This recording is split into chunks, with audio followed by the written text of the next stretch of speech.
Okay, next question po. Ako ay magtatanong at malayo ba pananggalingan ko? Baka kung hindi ako makapagtanong ay lugi naman ako. Pangalan niyo po?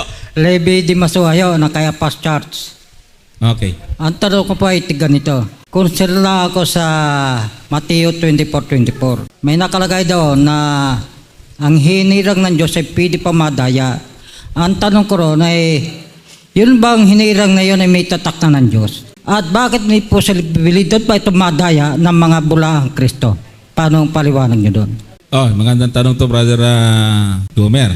Yung pong mga nadaya na yan ay mga pinili na yan. Ayan, babasahin po natin. Ano po mga kapatid?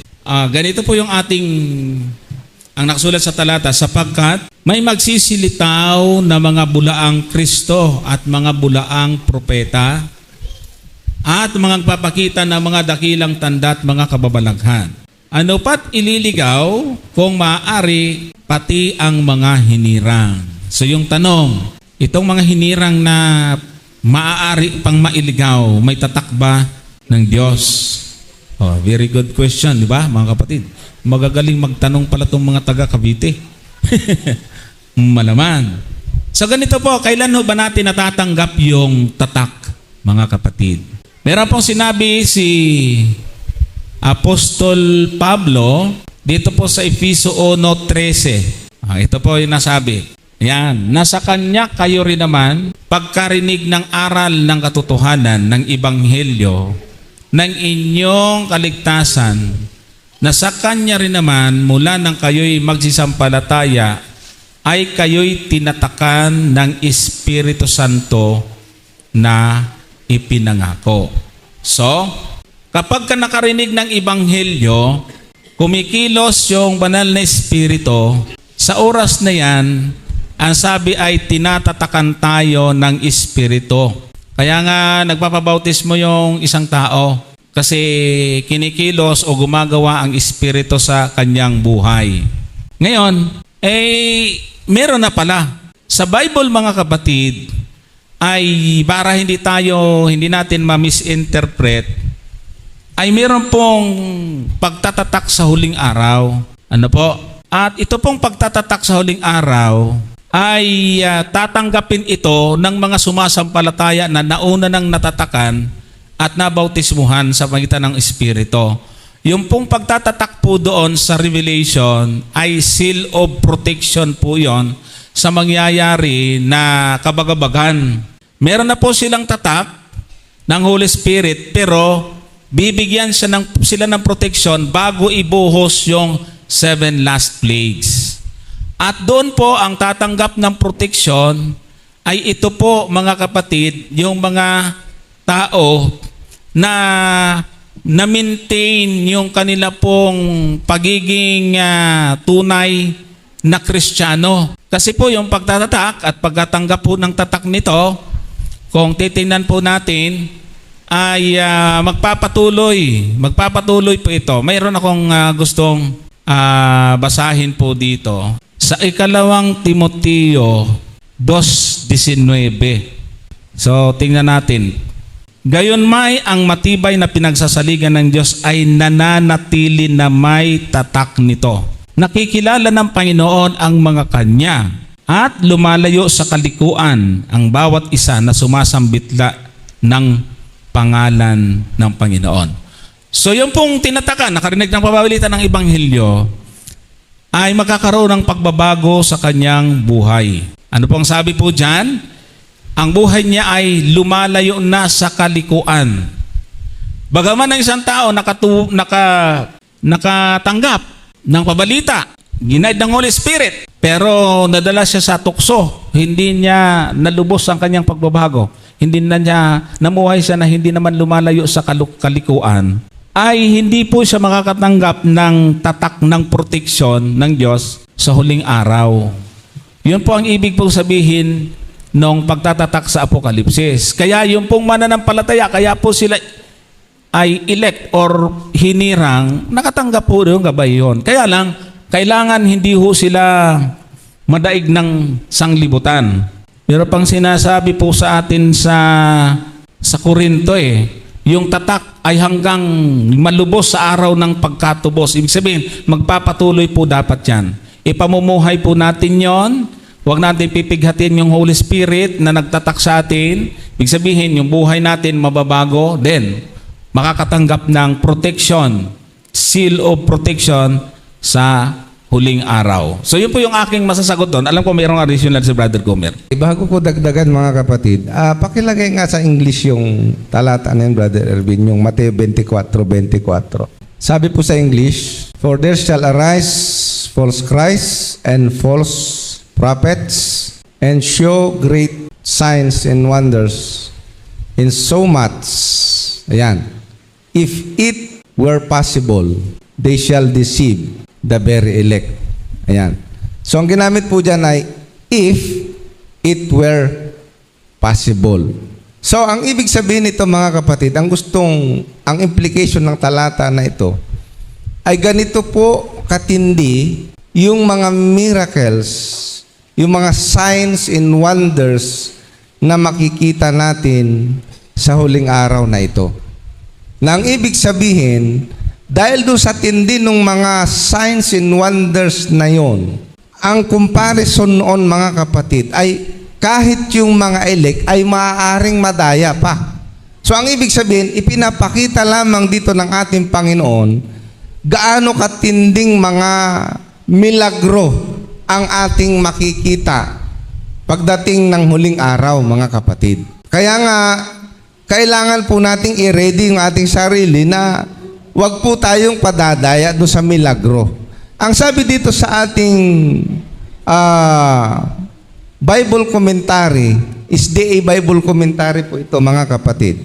Babasahin ko lang po ha. Sabi niya, if it were possible, the implication is that these signs could be almost but not entirely convincing to the very elect. Ayan. These faithful ones have obeyed the counsel of the true witness to the Laodiceans to anoint their eyes with eye salve, and are therefore able to distinguish between the true and the false.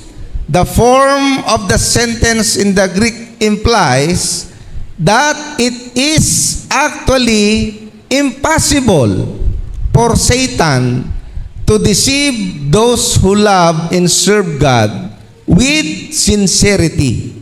For a discussion of Satan's masterpiece of deception, a genuine love for the truth and diligence in obeying all the instruction God has given for these last days will prove to be the only protection against the delusion of the enemy, the seducing spirit, and the doctrines of devils. So, ang sinasabi lang dito mga kapatid, ganito katindi ang mangyayaring pandaraya na gagawin ni Satanas na kung maaari sa tindi ng mga miracles na yon mga kapatid, pati yung mga hirang ay maaaring madaya. So ipinapakita lang gaano katindi. Tingnan po ninyo doon sa Apokalipsis 13. Ang sabi po sa Apokalipsis 13, ang talata ay, tingnan po ninyo sa 13. Yan. 13:13 ng Apokalipsis. At siya'y gumagawa ng mga dakilang tanda na anupat nakapagpapababa ng kahit apoy mula sa langit hanggang sa lupa sa paningin ng mga tao. Hindi ho ba? Gaano katindi ito? Ito yung ikalawang hayop, magpapababa ng apoy mula sa lupa at sa paningin ng tao. At ano mangyayari? At nadadaya niya, verse 14, nadadaya niya ang mga nananahan sa lupa dahil sa mga tanda na sa kanya ipinagkaloob na magawa sa paningin ng hayop, na sinasabi sa mga nananahan sa lupa na dapat silang gumawa ng isang larawan ng hayop na mayroon ng sugat ng tabak at nabuhay. So makikita po ninyo dito mga kapatid kung gaano yung scale ng mga milagro. Kaya yung mga may hilig sa milagro, abay mag-isip-isip tayo mga kapatid, baka mamaya ay maligaw tayo dahil sa milagro. No? Tandaan po ninyo mga kapatid, yung mga milagrong makikita nyo sa huling araw, hindi ho fake na milagro. Totoong milagro po yan. Eh ako nga, nakakita na ako totoong milagro Oh, yung tatay ko ho, nung siya po'y nabubuhay pa, siya po'y nagtanim ng saging, ano? Of course, pag nagtanim ka ng saging, maghuhukay ka ng butas. Tama, no? Siya po ay naghukay 6 na butas. Pagkatapos niya pong maghukay ng 6 na butas, nangati po yung kanyang mga kamay. Na yung pangangati ng kanyang kamay ay grabe talaga. Na kahit sa katanghaliang tapat na matindi ang araw, dahil malapit sa ilog, pupunta yung tatay ko, idadagpi niya yung kamay sa mga bato para lang maibsan ng kaunti yung pangangati.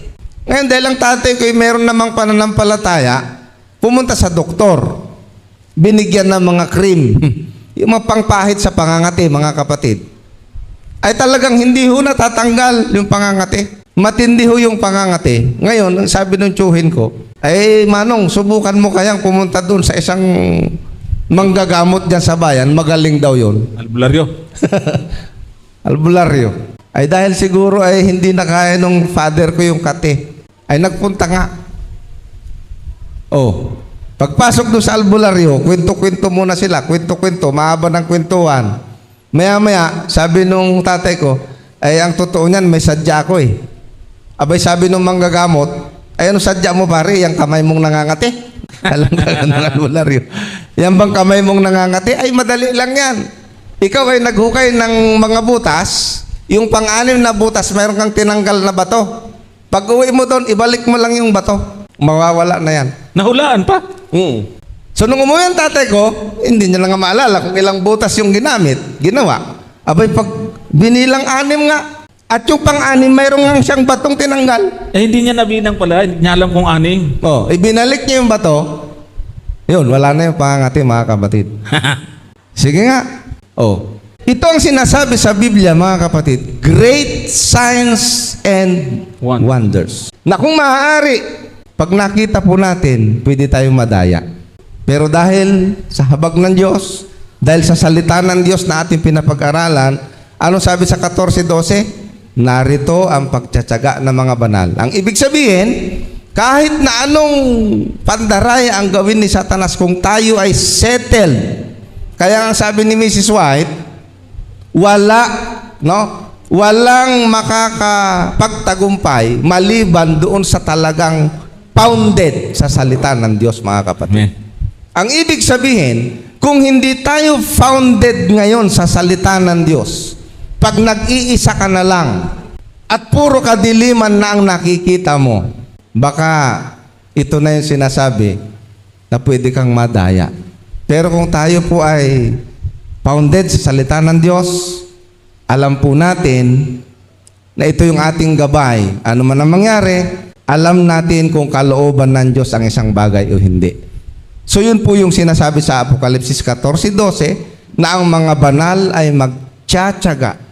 Gaano man kahirap ang pagdadaanan natin, dahil nga alam natin ang salita ng Diyos, tayo po ay tatayo.